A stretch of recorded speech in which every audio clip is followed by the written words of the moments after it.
Ya, Assalamualaikum warahmatullahi wabarakatuh.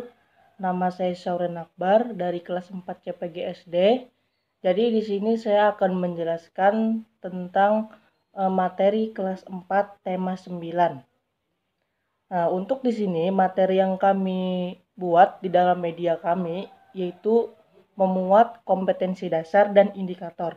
Kompetensi dasar mengidentifikasi berbagai sumber energi, perubahan bentuk energi, dan sumber energi alternatif. Angin, air, matahari, panas bumi, bahan bakar organik, dan nuklir di dalam kehidupan sehari-hari. Kemudian kompetensi dasar yang kedua yaitu menyajikan laporan hasil pengamatan dan penelusuran informasi tentang perubahan sumber energi. Kemudian indikator yang kami sajikan yaitu yang pertama menganalisis berbagai macam sumber energi, pengertian dan manfaat sumber energi di dalam kehidupan sehari-hari. Indikator yang kedua yaitu menyajikan laporan hasil pengamatan sumber energi yang ada di dalam kehidupan sehari-hari. Nah, di dalam media kami itu memuat materi. Di antaranya yang pertama adalah energi listrik. Energi listrik itu adalah energi yang berasal dari muatan listrik yang tersimpan di dalam arus listrik. Energi listrik itu mempunyai manfaat yang banyak sekali di dalam kehidupan manusia. Di antaranya adalah yang pertama untuk penerangan saat menjelang malam. Ketika malam hari kita menjadi lebih terang dengan adanya lampu.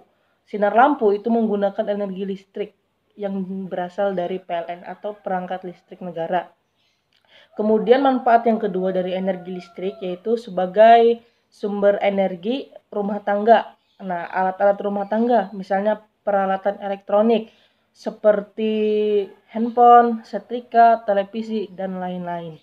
Kemudian materi yang kedua kami memuat energi air. Energi air itu adalah energi yang dimanfaatkan secara luas, terutama di Indonesia. Contohnya, energi air itu di Indonesia digunakan sebagai PLTA, pembangkit listrik tenaga air. Nah, kemudian manfaat energi air itu ada banyak, di antaranya adalah yang pertama, sebagai penggerak utama kincir air yang mengubah energi air menjadi energi mekanik. Kemudian yang kedua itu adalah dengan memanfaatkan tenaga air, listrik yang dihasilkan untuk kebutuhan sehari-hari itu adalah sebagai PLTA. Nah, PLTA ini cukup sederhana menghasilkan listrik yang sangat bermanfaat untuk kebutuhan masyarakat, terutama di Indonesia. Kemudian materi selanjutnya kami juga memuat yaitu energi yang dapat diperbaharui. Nah, energi yang dapat diperbaharui adalah itu energi yang dapat dipulihkan kembali oleh manusia. Artinya energi tersebut itu bisa diolah kembali oleh manusia atau tidak dapat habis. Contoh energi yang dapat diperbaharui yaitu tenaga air. Nah, kenapa tenaga air ini tidak dapat habis? Karena air itu selalu ada di muka bumi. Misalnya, pada saat musim kemarau, air itu dia akan meluap ke awan, kemudian menjadi titik embun di awan. Nah, dan akan berubah siklus menjadi musim hujan, sehingga akan turun lagi dari awan, turun jatuh ke bumi, sehingga air tidak dapat habis. Kemudian energi yang dapat diperbaharui selanjutnya adalah panas bumi. Nah, panas bumi ini dia berasal dari dalam perut bumi. Secara alami biasanya panas bumi itu dia dapat dipindahkan atau dialirkan. Contohnya saja di Indonesia itu memiliki banyak gunung berapi. Nah, oleh karena itu sangat tepat bila panas bumi itu digunakan sebagai salah satu alternatif sumber energi. Kemudian biomasa. Nah, biomasa ini juga termasuk ke dalam energi yang dapat diperbaharui. Contohnya, biomasa adalah energi yang dihasilkan dari keseluruhan makhluk hidup. Hidup atau mati seperti tumbuh-tumbuhan dan binatang, mikroorganisme dan bahan organik lainnya, termasuk sampah organik. Karena makhluk hidup itu selalu ada dan berkembang sehingga dia tidak akan pernah habis. Kemudian ada sampah organik. Nah, sampah organik di sini juga merupakan jenis sampah yang dapat diuraikan oleh mikroorganisme dan ini mempunyai manfaat sebagai biogas yang dapat menghasilkan energi listrik. atau yang disebut dengan PLTG. Nah, energi panas contohnya kompor gas.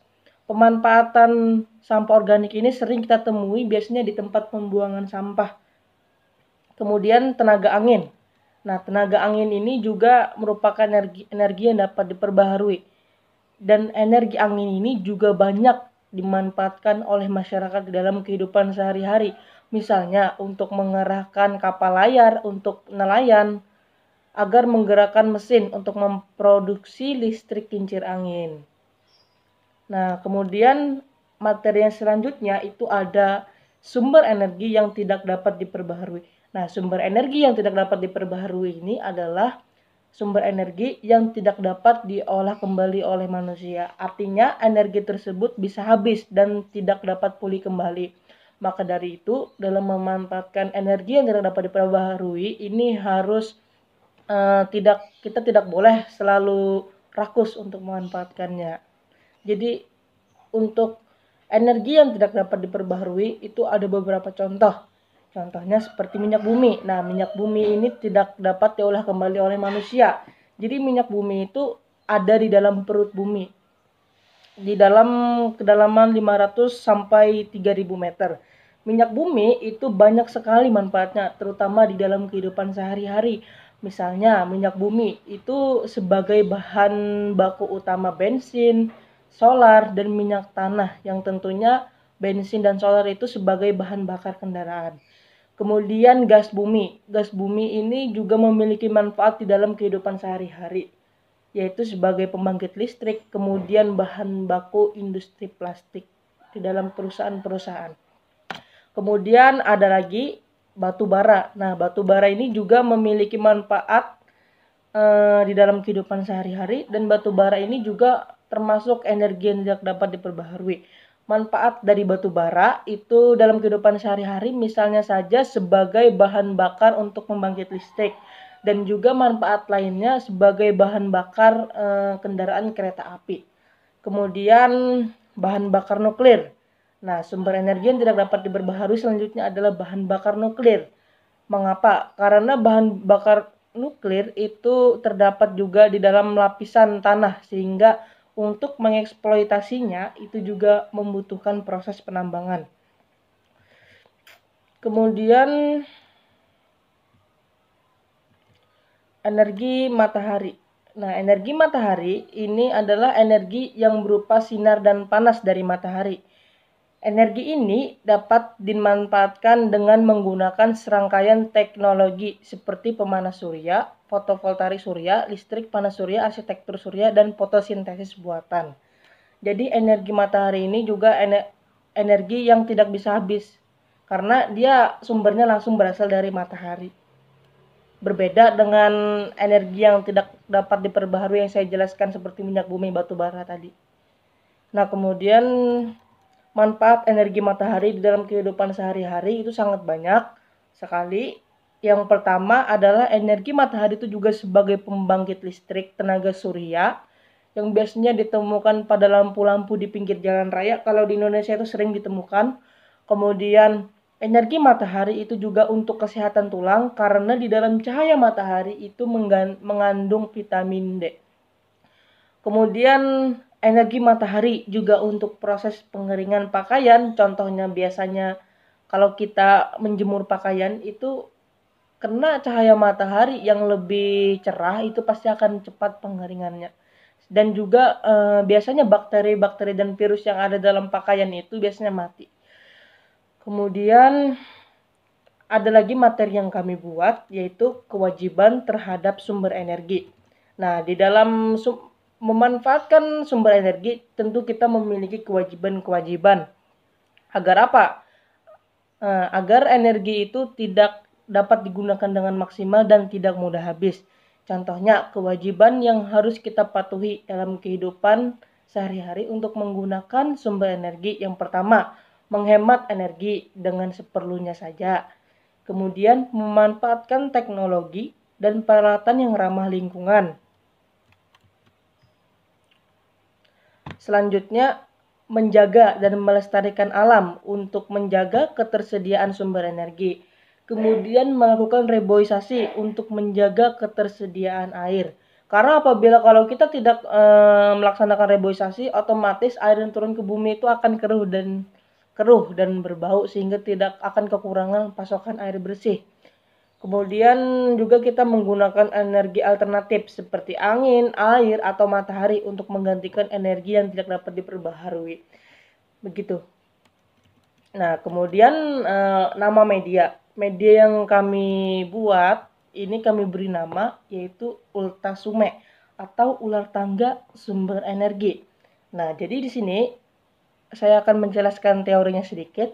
Menurut Anung Haryono dan Raharjito tahun 2012 halaman 78 mengemukakan berdasarkan sifatnya. Permainan itu dapat dibedakan atas permainan yang dengan tujuan yang jelas dan pemenang dapat diketahui secara cepat. Sedangkan permainan yang non-kompetitif tidak mempunyai pemenang sama sekali, karena pada hakikatnya pemain itu berkompetisi dengan sistem permainan itu sendiri.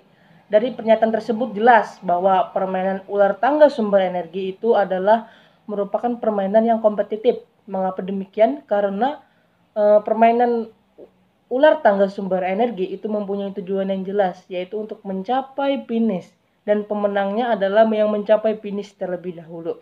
Nah, kemudian hal tersebut juga dikemukakan oleh Haryono tahun 2013 134 bahwa ular tangga merupakan salah satu bentuk permainan yang merakyat dan digemari dari usia anak-anak, remaja, bahkan dewasa. Nah, pada permainan ular tangga itu pemain dituntut cermat terhadap setiap langkahnya agar dapat cepat menyelesaikan finishnya. Nah, maka dari itu, mengapa kami membuat media ular tangga sumber energi ini? Karena mengingat materi yang sangat banyak, sumber energi yang sangat banyak, sehingga agar semua sumber energi tersebut dapat kita masukkan ke dalam media ular tangga sumber energi ini, sehingga cakupan media ini itu lebih luas, tidak hanya fokus terhadap satu sumber energi saja. Nah, media ini kami buat itu dengan tujuan yang pertama untuk membantu siswa dalam belajar secara mandiri maupun berkelompok dengan menciptakan suasana rileks dan kreatif. Kemudian media ini juga mencakup permainan yang tentunya menimbulkan rasa percaya diri. Permainan ini juga berfungsi untuk memperkuat mengasah kecerdasan, kemudian juga merangsang kreativitas. Unsur kreativitas memberikan kesempatan untuk mengapresiasikan diri, mendorong siswa untuk lebih berpikir inovatif dan imajinatif. Kemudian permainan ini juga dapat meningkatkan motivasi belajar siswa. Selain itu juga siswa juga aktif dalam mencari pengetahuannya sendiri. Kemudian dengan meningkatkan motivasi siswa tadi, tentunya siswa lebih aktif untuk meningkatkan prestasi belajarnya. Dengan demikian, permainan ini dapat meningkatkan prestasi belajar siswa karena siswa didorong untuk berpikir kritis. Nah, jadi kalian pasti tentu penasaran kan dengan media kami itu seperti apa? Nah, ini dia media kami. Kemudian saya akan menjelaskan bagaimana cara membuat media ular tangga sumber energi ini. Yang pertama, tempelkan kertas karton pada dashboard yang sudah diukur dengan jumlah dan ukuran kotak yang diinginkan. Kemudian garisi kertas karton lebih besar dari kertas origami. Kemudian tebali garis tersebut dengan spidol agar lebih menarik dan bagus. Lalu warnai kotak-kotak tersebut sesuai dengan selera agar terlihat lebih berwarna dan menarik. Lalu lapisi dengan isolasi bening agar tidak mudah kotor. Tempelkan kertas origami di atas setiap kotak. Berikan nomor di setiap kotaknya. Lalu kita membuat tangga dengan berbagai ukuran dan ditempelkan. Membuat ularnya sesuai dengan keinginan, lalu ditempelkan. Kemudian kita membuat kertas untuk membuat kuis, kertas putih untuk membuat kuis di dalamnya. Kemudian dimasukkan ke dalam kantong kertas origami tersebut. Kertas origami tersebut kita berikan double tip di bawah di sini dan di sini, lalu ditempelkan. Kita membuat kantong, kemudian kertas putih ini kita isi dengan kuis, lalu membuat dadu dan anak main dan juga dadunya. Boleh satu atau boleh dua, jadi membuat dadu. Kemudian saya akan menjelaskan bagaimana cara bermain atau penggunaan media ular tangga sumber energi ini. Yang pertama, pemain terdiri dari 4 orang, dimulai dengan home pimpa agar tahu urutan mainnya. Kemudian setiap pemain itu meletakkan miniaturnya ini di angka 1. Di angka 1 ya. Di angka 1. Kemudian si pemain urutan pertama melemparkan atau mengocok dadu tersebut keluar. Kita hitung angkanya 1, 2, 3, 4, 5. Nah, jadi di sini ada 5 titik di dadu. Lalu pemain pertama menghitung dari angka 1, 1, 2, 3, 4, 5. Nah, pemain tersebut bisa mengambil kertas atau isian dari nomor 5. Nah, kemudian si pemain bisa menjawab apa kuis yang ada di kertas tersebut sesuai dengan materi yang telah dirancang oleh guru. Kemudian setelah itu selanjutnya pemain urutan berikutnya juga memainkan hal sama seperti tersebut sampai di angka finish nomor 50.